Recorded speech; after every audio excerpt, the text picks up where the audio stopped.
That was a sneeze.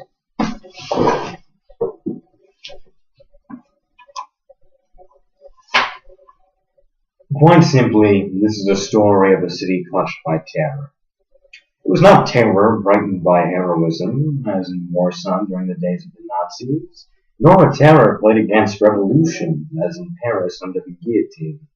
The fright was primal.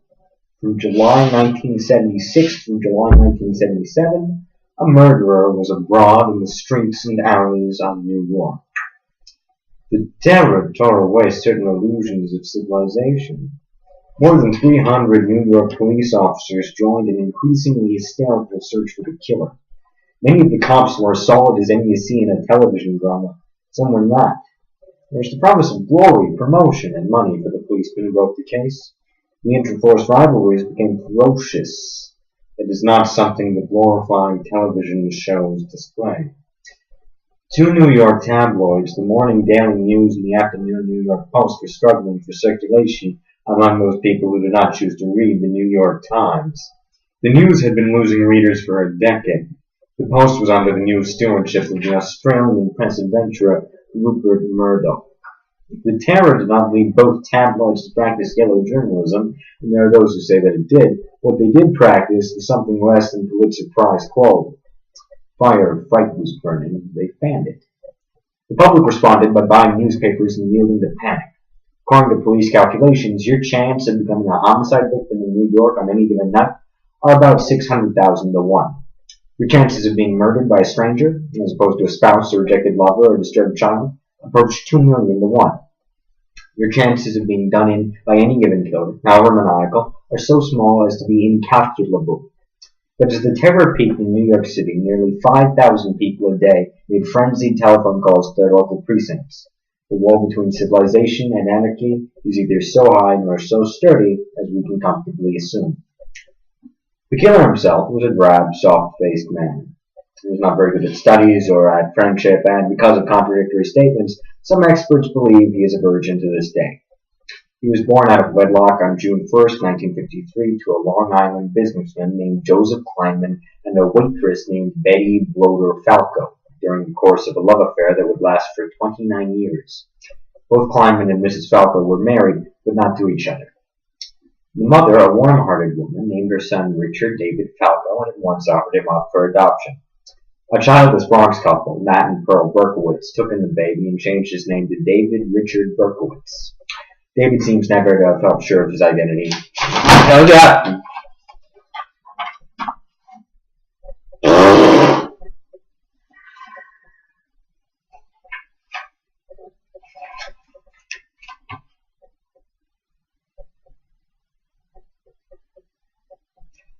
David seems never to have felt sure of his identity.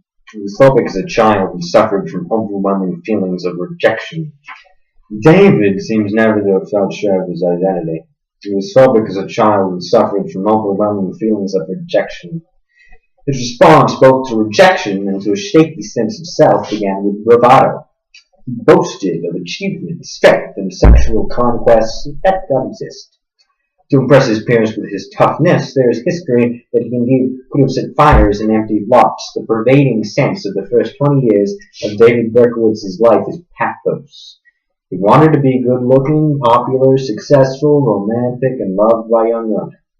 He was none of these, except in fantasies. Then, in 1974, David's pathetic, passive fantasy life evolved into something that was not pathetic. Demons lurking in the abyss of his mind told him, he says, to kill. His victims were to be young women. If he could not conquer young women by seducing them, he could conquer them with the act of murder.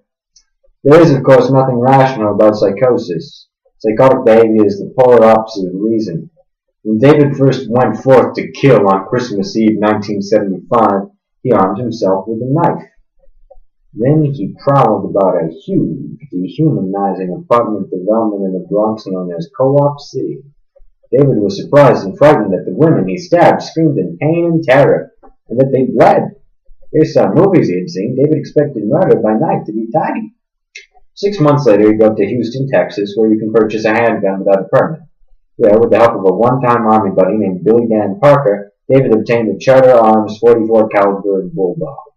The 44 weighs only 18 ounces and is not a highly regarded pistol, but, like any 44, it is a devastating weapon at close range. Murder by gun, while hardly tidy, is surer and less personal than murder by knife. The killer is not stained with the victim's blood. David shot his first victim at 1 o'clock in the morning of July 29th, when he killed an attractive, dark-haired 18-year-old named Donna Luria. Donna had worked as a technician in an emergency medical center before. Ironically, her body was shattered beyond medical help. A bullet in the thigh wounded Donna's friend Jody Valenti, 19. Within 8 months, David had shot 6 more young people. He killed 2 of the victims, a secretary named Christine Freund and a college junior named Virginia Vokskarikian. March 10, 1977, 2 days after the death of Miss Vokskarikian, Michael Kahn, the New York Police Commissioner, reported that a warrant had been issued for an unnamed white male between 25 and 30 years old. The police were certain that the same unnamed white male had murdered Luria, Freund, and Vokskarikian. The link was the 44's unique ballistics, which left an unmistakable signature on each deadly projectile. Without his psychosis and his second-rate gun, David Berkowitz, born Richard Falco, was an ultimately anonymous man. Few knew he was alive, fewer cared. But the patterns of his murders, his M.O., police jargon for modus operandi, method of operation, gave this twice-named psychotic a third name, which was the way that he first exploded, so to speak, in the headlines. On the front page of the News and the Post, and later of the New York Times, Berkowitz became the 44 caliber killer. It is, to be sure, as much a label as a name, but it is a catchy label. In a bizarre way, it speaks of Madison Avenue. How do we package the product? We need a label. How do we get exposure? We make certain that the label pleases the writers of headlines. Berkowitz's flair, aside from homicide, is for publicity. He makes news by murdering innocents, and then he milks the news he makes. He would not merely conquer women by destroying them, he would become famous as a conqueror. It is probably helpful at this point to remember that both Genghis Khan and Julius Caesar are euphonious names. Berkowitz's spelling and grammar are shaky. After graduating from high school, he attended a community college briefly, but he possesses a doggerel skill at wordplay. During his 13 months of murder, he coined such phrases for himself as the Wicked King Wooker, the Chubby Monster, and the Duke of Death. Certainly the last would be the title of a television movie. We are sorry, ladies and gentlemen. Charlie's Angels will not be seen tonight. Instead, we give you the Duke of Death. David Berkowitz's most famous name was created after his 6th attack, which took place on the northbound service road of the Hutchinson River Parkway in the Bronx. On that night, April 17, 1977, he killed both Valentina Suriani and Alexander Issa. He wrote a letter on Dime Star stationery, which he left in the street about 10 feet from the victim's car. It was addressed to Joseph Borelli, a 46-year-old police captain who had been appointed supervisor of a Queens task force assigned to capture the 44 caliber killer. In the aftermath of one of the blitzkriegs of press conferences, the police unleashed a CBS TV reporter pigeonholed Captain Borelli, asking what he thought of the killer's motive in attacking young women. Borelli said, logically enough, that he believed the killer must have something against women. Later, a television reporter interviewed Detective Hardy Schlossberg, a police psychologist assigned to the hostage negotiating team, and asked the same question. Schlossberg stated that the killer hates women, a statement mistakenly attributed by David to Borelli. I am deeply hurt by your calling me a woman sick hater. Berkowitz noted to Captain Borelli began, I am not, but I am a monster.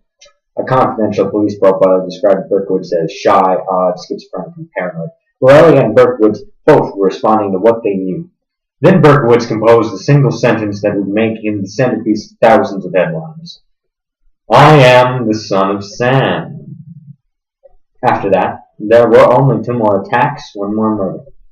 On the last day of July, Berkowitz drove his 1970 cream-colored Ford Galaxy to Bay 17th Street on his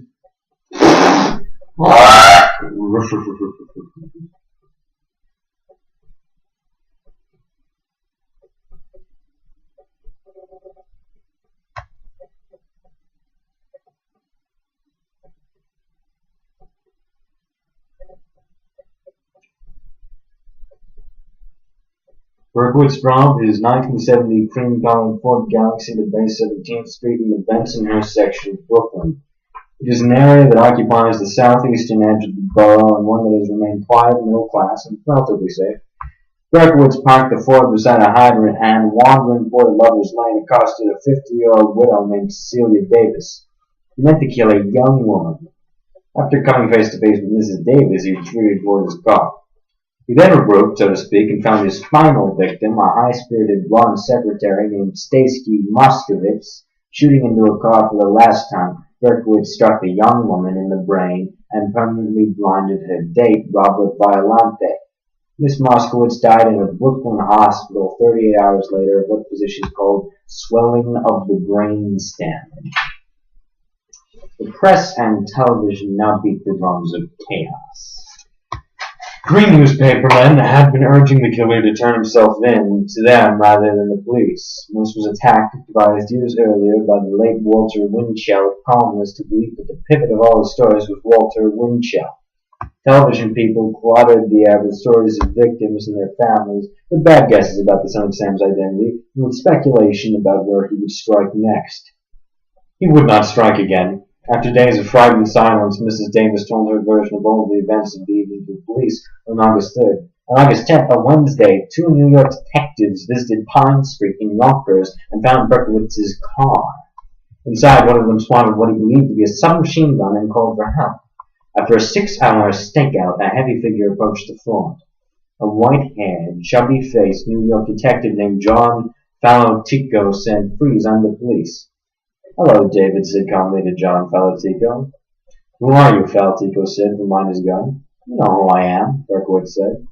"No, you tell me who you are." "I'm Sam." The date was August 10th. When the old Ford parked on a nondescript Yonkers street, police found notes suggesting that David planned to kill next among the finely shaped hedges and the 500,000 summer homes of Southampton, Long Island. The following pages address themselves not only to this fact of Berkowitz's solitary rampage, but also to questions raised by society's response. Police will tell you that finding a single killer in the vast swarm of metropolitan area is often impossible without the intervention of luck. Jack the Ripper, after all, is still unknown.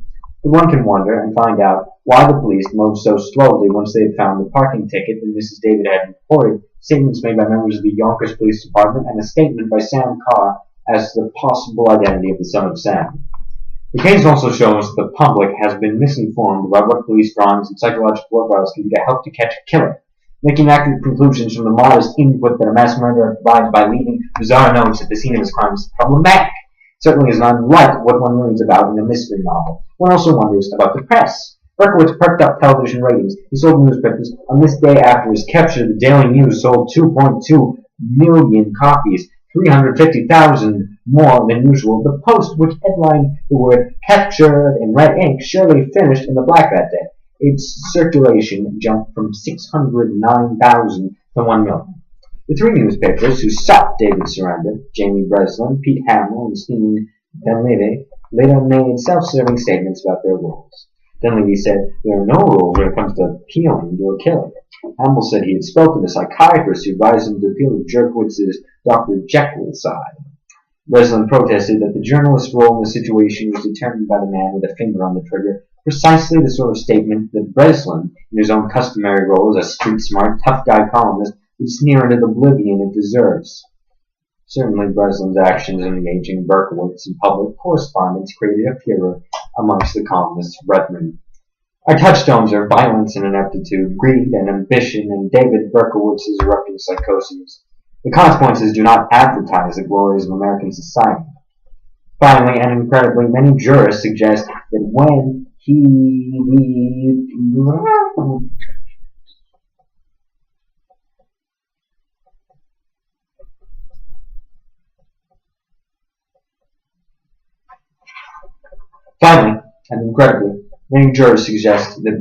the drama reached its denouement in court, there was not enough evidence to convict the killer.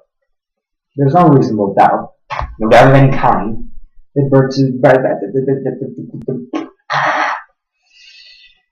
there is no reasonable doubt, no doubt of any kind, that Berkowitz was a homicidal maniac, but the legal case against him was so weak that if he had chosen to remain silent, he probably would have been acquitted of homicide. He chose, instead, to plead guilty. This book has been created from the most careful research of which the author is capable. I've interviewed and taped interviews with almost 300 people, including the families of victims and the surviving victims, policemen, politicians, attorneys, psychiatrists, and newspapermen.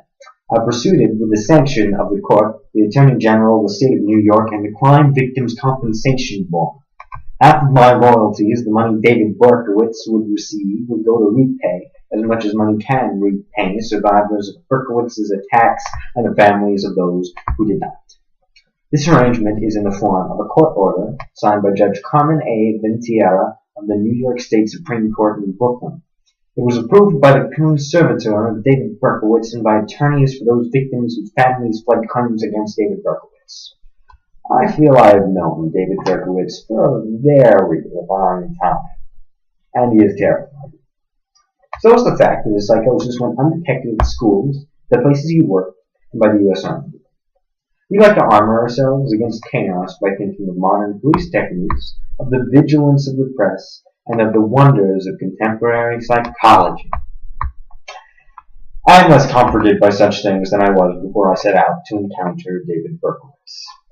As a child, he says, he liked to set harmless fires.